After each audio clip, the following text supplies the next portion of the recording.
सर्वांचं लाडकं दैवत हिंदुहृदय सम्राट शिवसेना प्रमुख माननीय बाळासाहेब ठाकरे यांना विनम्र अभिवादन करतो। शिवसेनेचे पक्षप्रमुख माननीय एकनाथराव शिंदे साहेब, व्यासपीठावर उपस्थित असलेले आपल्या भागाचे लोकप्रिय आणि आपल्या सर्वांचे लाडके आमदार सन्माननीय बाबूरावजी कदम साहेब, ज्यांचा आज वाढदिवस आहे आणि ज्यांनी 20 वर्ष या भागाचं प्रतिनिधित्व केलं, असे सन्माननीय सुभाषराव वानखेडे साहेब, व्यासपीठावर उपस्थित असलेले आदरणीय गंगाधररावजी चाभरेकर सर, डॉक्टर देवसरकर, प्राध्यापक कैलाशराव राठोड, शहर प्रमुख श्री बबनराव माळोदे आणि जुनी मंडळी आज या कार्यक्रमाला उपस्थित झाले आहेत।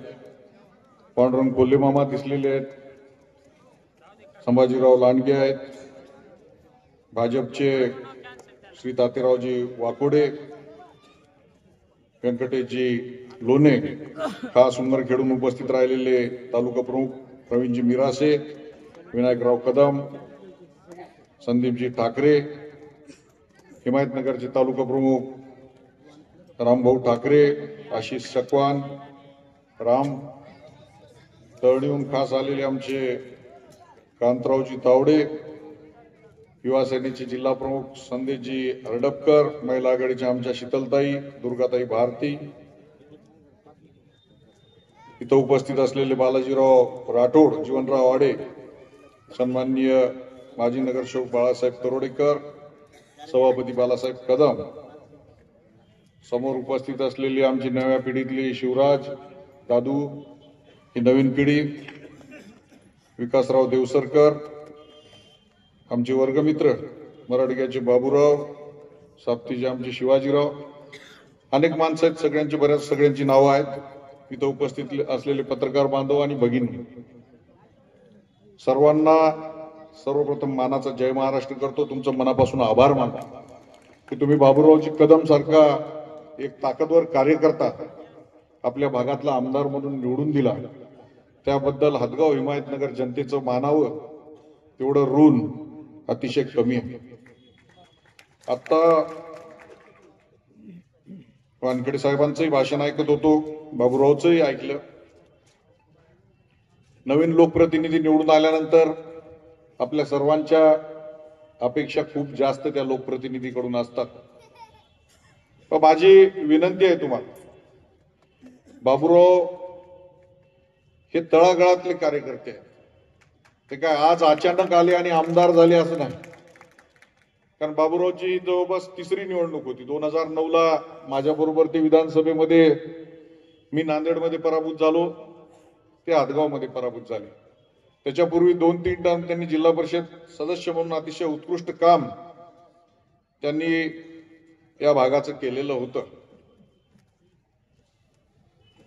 वानखेडे साहेबांनी उल्लेख केला, वानखेडे साहेबांच्या काळामध्ये मी जिल्हा प्रमुख होतो आणि वानखेडे साहेब त्या काळामध्ये आमदार होते, खासदार होते। वानखेडे साहेब, आज तुमचा 61चा कार्यक्रम आहे। तुम्हाला शिवसेनेच्या वतीनं, माननीय एकनाथ शिंदे साहेबांच्या वतीनं आणि सर्व शिवसेना परिवाराच्या वतीनं मनापासून अभिष्ट चिंतन करतो की आपण आज 61 वर्षामध्ये पदार्पण केलेलं आहे। परंतु आज आता हा कार्यक्रम जो ठेवलेला आहे तो अनिल पाटील बाभळीकरांनी ठेवलेला आहे।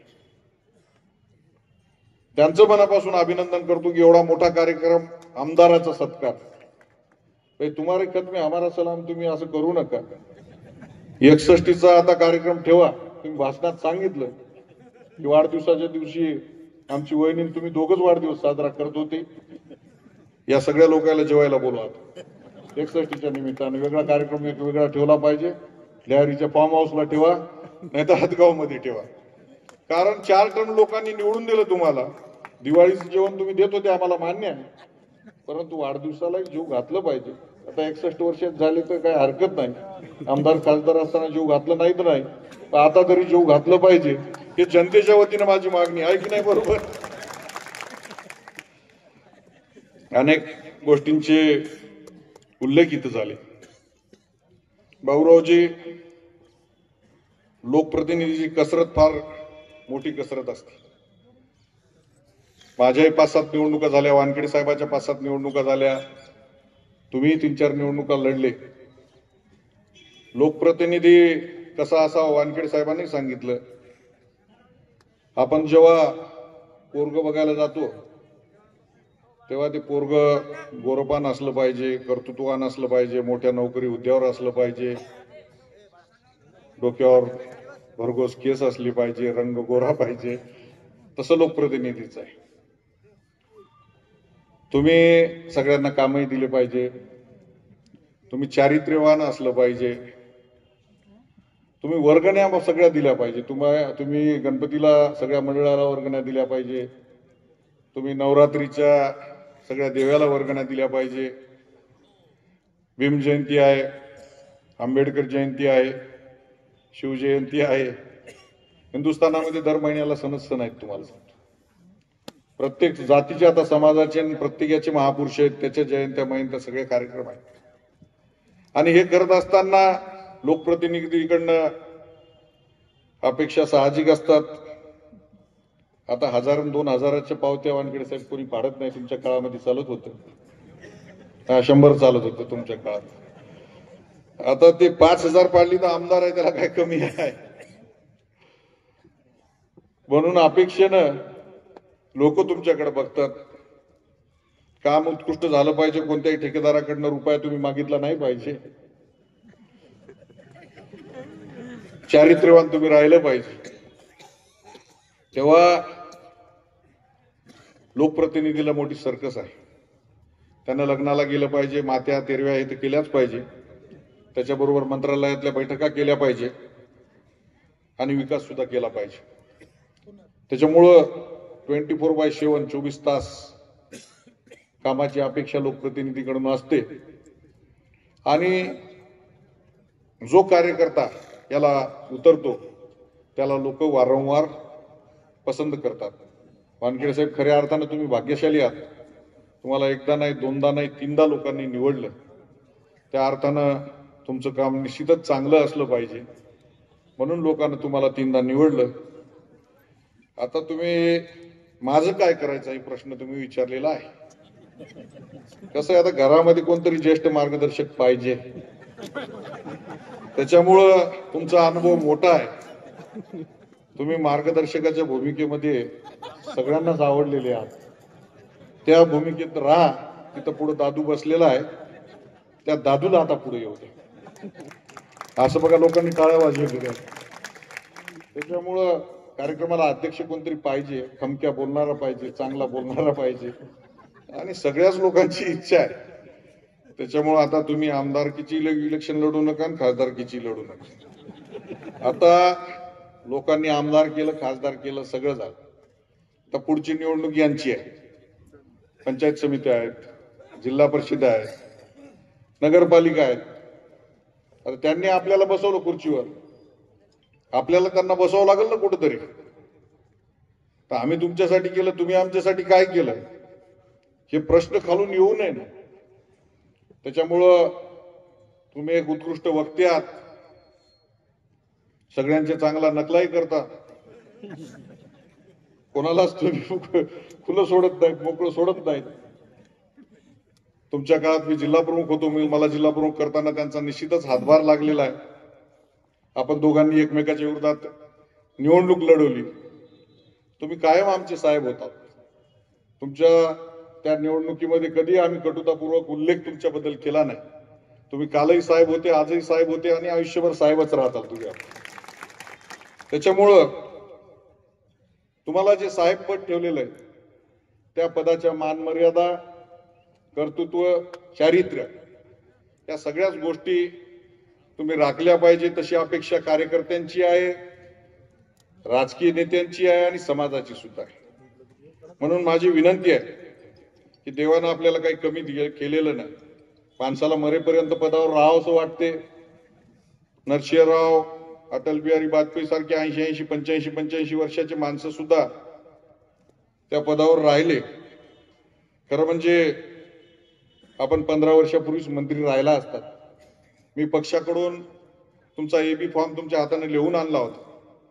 लिहून आणलेला फॉर्म भास्करराव पाटलाच्या घरची विषय अनेक लोकांना माहीत आहेत, सर्वसामान्य जनतेला माहीत नसते की तुम्हाला भाजपमध्ये त्यावेळेस जाऊ नका म्हणलं होतं आणि त्यावेळेस तुम्ही ऐकला नाही. ते एबी फॉर्म तुम्ही काय केलं त्याचे साक्षीदार अनेक लोक आहेत. नाही तर त्या काळामध्ये 100% डीपी सावंतला तुम्ही पाणी पाजवलं असतं. दारात आलेली कामधेनू लक्ष्मी तुम्ही तिथं फाडून टाकली. त्याच्यामुळे तुम्हाला 20 वर्षाचा वनवास आला. त्या वनवासाला आम्ही नाही, तुम्ही स्वतःच जबाबदार आहे तुम्हाला. परंतु भास्करराव पाटला त्या दिवशीपासून माझं त्याचं अजूनपर्यंत बोलणं नीट नाही. ते मला म्हणले माझ्या घरात आलाच कस काय तू यायला गेला. ते पाटील मी पाटील, वादावादी झाली, भानगडी झाल्या सगळ्या आणि तेव्हापासून बोलणं भाषण आमचं बंद झालं. परंतु राजकारणामध्ये घडी गेली की पिढी जाते म्हणतात आणि खऱ्या अर्थानं वानखेडे साहेब तुमची घडी चुकली. परंतु आता नवीन पिढीला संधी आहे. नवीन पिढीला आपण सगळेजण संधी देऊ. दादाच्या रूपानं आपण पुढे आणू. मी अनिल पाटील बाभळीकरांचं मनापासून अभिनंदन करतो, कौतुक करतो. अतिशय देखणा सोहळा आपण इथं आयोजित केला. चांगली मिरवणूक काढली, बैलगाडीवर मिरवणूक काढली. जातीवंत बैल कोणाची होती? मारुतराव हरडपकरांचे जातीवंत बैल होते. बंजारा टायगरचा बँड आणला, डपडे आणले. शाहीर वाटेगावकरांचं उत्कृष्ट शाहीर इथे ऐकवली. या सगळ्या कार्यक्रमाचं आयोजन तुम्ही केलं, मनापासून तुम्हाला धन्यवाद देतो. आपण अनेक वर्ष काँग्रेस पक्षामध्ये काम केलं, निष्ठेनं काम केलं. तुमच्या डोक्यावरची केस गेले, परंतु तुमच्या बरोबरचे अनेक लोक आमदार झाले, खासदार झाले. आपल्याला काही मिळालं नाही. ही खंत कदाचित तुम्ही कुठं बोलून दाखवली नाही, परंतु ही खंत आमच्या मनामध्ये आहे. त्याच्यामुळं आपण विधानसभा निवडणुकीच्या वेळेस मी आपल्याकडे आलो, आपल्याला विनंती केली, गंगाधर पाटील चाभरेकरांनाही विनंती केली, कारण बाबूरावजीची ही तिसरी वेळ होती आणि यावेळेस बाबूरावजी निवडून आलेच पाहिजे. मुख्यमंत्र्यांची तंबी होती. आम्ही वर्गमित्र आहोत, अंतकरणातूनही आमची सगळ्यांची इच्छा होती आणि आमच्या विनंतीला आपण मान दिला. आपण दोघंही पक्षामध्ये आलात, त्याबद्दल मनापासून गंगाधर पाटील तुमचंही आणि अनिल पाटील बाभळीकर साहेब तुमचंही आभार मानतो. आणि निश्चितच तुमचा मान बाज हे सगळं पक्षामध्ये राखल्या जाईल. पक्षामध्ये कोल्हेमामा सारखी माणसं आहेत, जुने सगळे लांडगे साहेब आपण आहात. त्या माणसांनी आपल्याला निवडणुकीमध्ये मदत केली आहे सुदर्शन. या माणसाचा मान सन्मान आपल्या पक्षामध्ये राखला गेला पाहिजे. नाही तर काय होते की आम्ही गेल्या 20 वर्षापासून 40 वर्षापासून दगड खाल्ले, गोटे खाल्ले, जेलमध्ये गेलो. हे आहे, सगळ्यांनीच दगड खाल्ले, मोर्चे काढले. सगळ्याच्या नशिबामध्ये पांडुतात्या काय आमदारकी खासदारकी लिहिलेली नसते. माझ्यासारखा एखादा नशिबवान असतो तुमच्या आशीर्वादामुळे. तुम्ही आशीर्वाद दिला म्हणून इथपर्यंत पोहोचलो. नाही तर कालच्या लोकसभेला तिकीट मिळाल्यानंतर आता याचं काही खरं नाही म्हणलं, हे बसलं घरी. परंतु तुमच्या सगळ्याचा आशीर्वाद ताकद पाठीमागे होती. माननीय एकनाथ शिंदे साहेबांनी पहिले मला मंत्री केलं. म्हणजे बाळासाहेब हरिद्रा संशोधन केंद्राचा अध्यक्ष म्हणून मागच्या 10 वर्षापासून हळदीमध्ये काम करतो. हे करत असताना पहिले मंत्री म्हणून बसवलं आणि नंतर विधान परिषदेवर आमदार म्हणून नियुक्ती झाली. मला वाटते अशी पहिली घटना असेल लोणे साहेब. तेव्हा माननीय एकनाथ शिंदे साहेब हे महाराष्ट्रातलं असं नेतृत्व आहे, यांचं लक्ष सगळ्या कार्यकर्त्यावर आणि काम करणाऱ्या कार्यकर्त्यावर. आपल्या जिल्ह्यामध्ये मुख्यमंत्रीपद 4-5दा भेटलं, परंतु वर्षावर किती लोक गेले होते मला माहित नाही. परंतु मागच्या 2.5 वर्षाच्या कारकिर्दीमध्ये आपण बघितलं असेल, हजारो कार्यकर्ते वर्षावर रात्री 5-5 वाजेपर्यंत असायचे. प्रत्येक कार्यकर्त्याची चहा पाण्याची, नाश्ता पाण्याची तिथे व्यवस्था असायची आणि शेवटचा माणूस जोपर्यंत जात नाही तोपर्यंत एकनाथ शिंदे ऐकून घेण्यासाठी तिथे थांबलेले असायचे. असा मुख्यमंत्री महाराष्ट्रानं पहिल्यांदा बघितला बांधला. तेव्हा या माननीय एकनाथ शिंदे साहेबांच्या नेतृत्वामध्ये आपण काम करत आहोत. येणाऱ्या निवडणुका हे आपल्यासाठी आव्हान असणार आहे. आज मिरवणूक मोठी निघाली, केवळ यशानं हुरळून जाऊन आपल्याला चालणार नाही. याच्या पुढचे दिवस आपले कठीण आहेत. आज आपल्याला यश मिळालं, परंतु समोरच्या पंचायत समित्या आपल्या ताब्यात असल्या पाहिजे, या नगरपालिकेचा कारभार आपल्या हातामध्ये असला पाहिजे. जिल्हा परिषदेचा उल्लेख वानखेडे साहेब आपण केला, ते सुद्धा आपल्या ताब्यामध्ये असलं पाहिजे. निश्चित तुमच्या सर्वांच्या ताकदीवर आपण या सर्व संस्था या नांदेड जिल्ह्यातल्या ताब्यामध्ये घेणार आहोत. तुमची फक्त आशीर्वाद पाठीमागे राहू द्या. रात्रीचा दिवस करू, काय लागेल ते लागू द्या, परंतु आपण सगळेजण एका जुटीने, एका मुठीने, एका ताकदीनं या संस्था ताब्यात घेऊयात. आपण कारखान्याचा उल्लेख बाबूरावजी केला. 8.5 वर्षापासून बंद असलेला, आपल्या भागाची कामधेनू असलेला वसंतराव नाईकांनी उभा केलेला कारखाना बंद होता. मागच्या 2 वर्षापूर्वी चालू केला. 2 वर्षामध्ये चांगला भाव सुद्धा दिला. अजूनही पूर्ण क्षमतेनं कारखान्याचं रिपेरिंग चालूच आहे. एक दुरुस्त केलं की दुसरी अडचण येते, दुसरं दुरुस्त केलं तिसरी अडचण येते, परंतु वानखेडे साहेब शेतकऱ्यांचा एकही रुपया थांबवला नाही. मागच्या वर्षी नांदेड जिल्ह्यात सगळ्यात जास्त 2600 रुपये भाव दिला. 60 कोटी रुपयाचं वाटप या कारखान्याच्या निमित्तानं शेतकऱ्यांमध्ये केलं. खासदार असताना लोकप्रतिनिधी म्हणून सर्वसामान्य कार्यकर्त्याच्या लग्नात असेल, सोयरिकीत असेल, एखादा घरी दुःखद प्रसंग घडला त्या वेळेस जावं लागतं. बाबूरावजी आमचे 24/7 अशा कार्यक्रम अटेंड करतात, परंतु 2100 गावं होते, मला काही ते शक्य झालं नाही. त्याच्याबद्दल मी क्षमा मागतो आपली. परंतु लोकप्रतिनिधी म्हणून आपण जे काही काम दिलं होतं ते काम प्रामाणिकपणे करण्याचा प्रयत्न माझा झाला. पेनगंगेचं पाणी आंध्र प्रदेशमध्ये वाहून जात होतं. मागच्या इसापूर धरण झालं तेव्हापासून आपणही बैठकीला होतात. अनेक आपल्या भागातले लोक होते आणि पेनगंगेवरचे 7 बॅरेजेस हे अतिशय महत्वाचा विषय होता. सहस्त्रकुंडवरचं बंद पडलेलं धरण असेल, उनकेश्वरचा 18 वर्षापासून बंद पडलेला बॅरेज असेल, हे सर्व बॅरेजेस आपण मंजूरच केले नाही, त्याला आर्थिक तरतूदही केली आणि त्याचे वर्क ऑर्डर सुद्धा झाले, त्याची कामं चालू झाले. वानखेडे साहेब, दुर्दैव असं की ज्या दिवशी उद्घाटन झालं त्या दिवशी मी कोणत्याही पदावर नव्हतो. मी पक्षात प्रवेश करताना छातीटोकपणे सांगतो, हेमंत पाटलांना कोणाचा 1 रुपया घेतला नाही किंवा कुठलंही केलं. साहेबाला सांगितलं होतं काम जे घेऊन येतो ते काम झालं पाहिजे. देवेंद्र फडणवीस साहेबांनाही मंजूर केलं आणि शिंदे साहेबांनाही मंजूर केलं.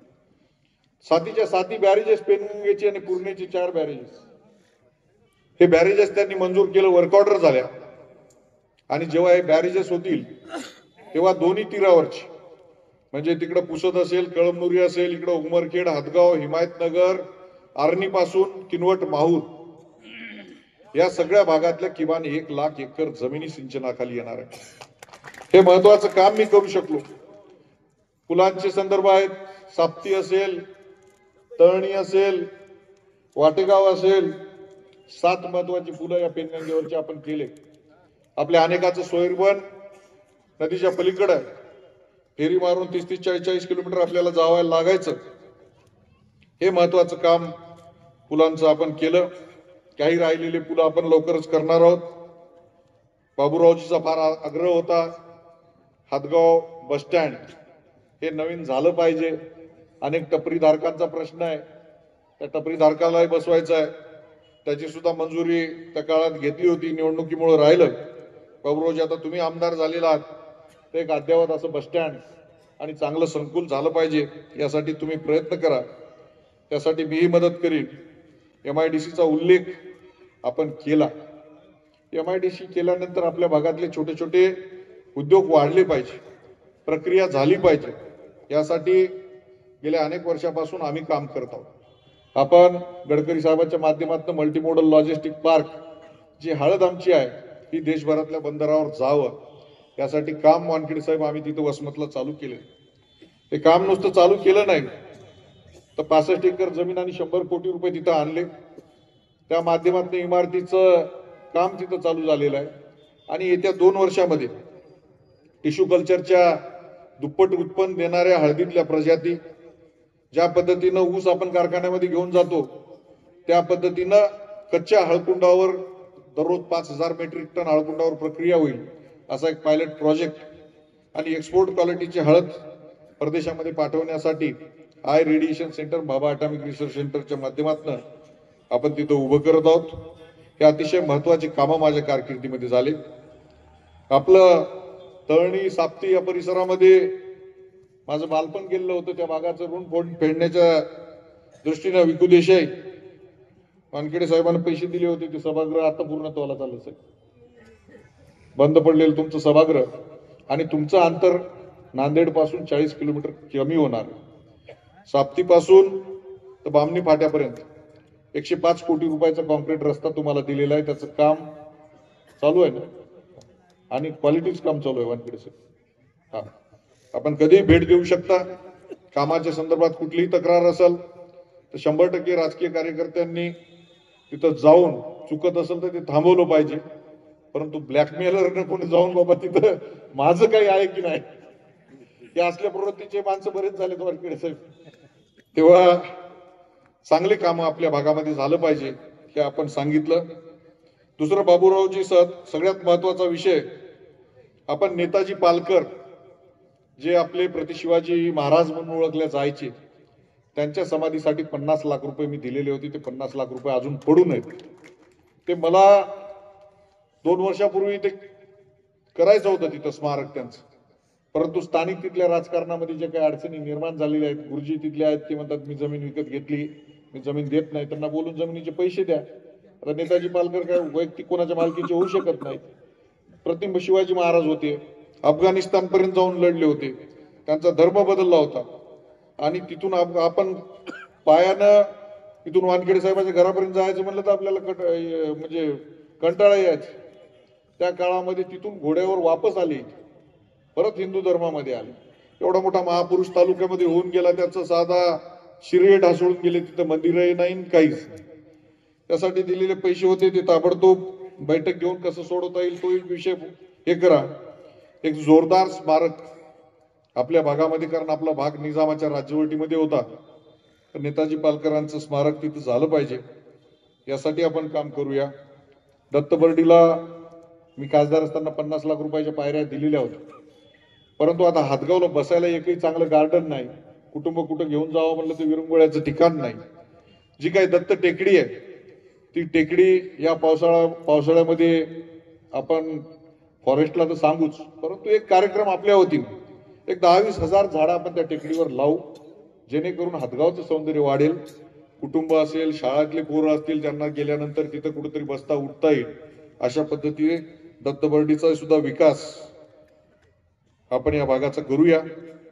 विकासाचे जे महत्वाचे विषय आहेत सिंचनाचे, ते निश्चितच या वर्षभराच्या कारकिर्दीमध्ये आपल्याला पूर्णत्वास गेले दिसतील. हिमायतनगर पळसपर डोलारी रस्ता हा PMJSY मध्ये दिलेला होता. कॉन्ट्रॅक्टर या आता सन्माननीय खासदार साहेब आष्टीकर साहेबांच्या म्हणण्यानुसार त्यांच्याच गावचे आष्टीकर नावाचे कॉन्ट्रॅक्टर होते का, आनंदराव, हा त्यांचं नाव मला माहित नाही, कारण मी कधी तुम्हाला सांगतो कॉन्ट्रॅक्टर कोण आहे आणि काम कोण करायला हे कधी बघितलं नाही. अनेक कार्यकर्ते आहेत, खासदार निधी कार्यकर्त्यांना देऊन टाकला. 25-15 असेल, दलित वस्ती असतील, सर्व जे काम आहेत मी कार्यकर्त्यांना देऊन टाकायचो. हे काम जे काही बंद पडलेलं आहे हे निश्चितच बैठक या आठवड्याभरामध्ये आम्ही लावू आणि हे हिमायतनगर पळसपूर डोलारी हे काम पूर्णत्वास जाण्याच्या दृष्टीनं लवकरात लवकर निर्णय आम्ही घेऊ. 4:30 जवळपास वाजलेले, भूका सगळ्यांना लागलेल्या आहे. परंतु आजचा जो कार्यक्रम आहे हा अतिशय महत्वपूर्ण कार्यक्रम आहे. सत्कार हा सत्कार केला जातोच, परंतु पुढे आम्हाला जे काही काम करायचं आहे त्याची जाणीव करून देण्यासाठी सुद्धा सत्कार असतो. त्याचा उल्लेख वानखेडे साहेबांनी केला. एकेकाळी वानखेडे साहेबांच्या कारकिर्दीमध्ये इथल्या नगरपालिकेपासून पंचायत समितीपासून सर्व संस्था या शिवसेनेच्या ताब्यात होत्या. शिवसेनेचा भगवा इथं सर्वत्र फडकत होता. अनेक ठिकाणी गावांमध्ये शिवसेनेचे जुने फलक दिसतात, काही ठिकाणी दिसतही नाही. संघटनात्मक पदाधिकारी विकू देसाई असतील, संदेश असतील, आमच्या ताई असतील, तुमच्यावरही महत्वाच्या जबाबदाऱ्या आहेत. शिंदे साहेबांनी अहोरात्र काम केलेलं आहे, दररोज 22-22 तास काम करणारा नेता म्हणून शिंदे साहेब लाभलेले आहेत. तेव्हा जो काळ भगवा किंवा तालुका मतदारसंघ भगवामय वानखेडे साहेबांनी केला होता, त्याच पद्धतीनं बाबुरावजी तालुका आपल्याला भगवामय करायचा आहे. तातेराव वाकोडे सुद्धा माझ्याकडे बघतायत, तुम्हाला घेऊनच ते सगळं करणार आहेत. तुम्ही आता आमचे मोठे भाऊ झाले, त्यावेळेस आम्ही तुमचे मोठे भाऊ होतो. त्याच्यामुळं भावाला बरोबर घेऊनच आपण हे काम करूया. आज जो काही सत्कार सन्मान आमदारांचा आपण ठेवला, त्याच्याबद्दल अनिल पाटील आणि त्यांच्या सर्व सहकाऱ्यांचं मनापासून आभार व्यक्त करतो आणि जनता जनार्दनाचे आभार मानतो. जय हिंद, जय महाराष्ट्र.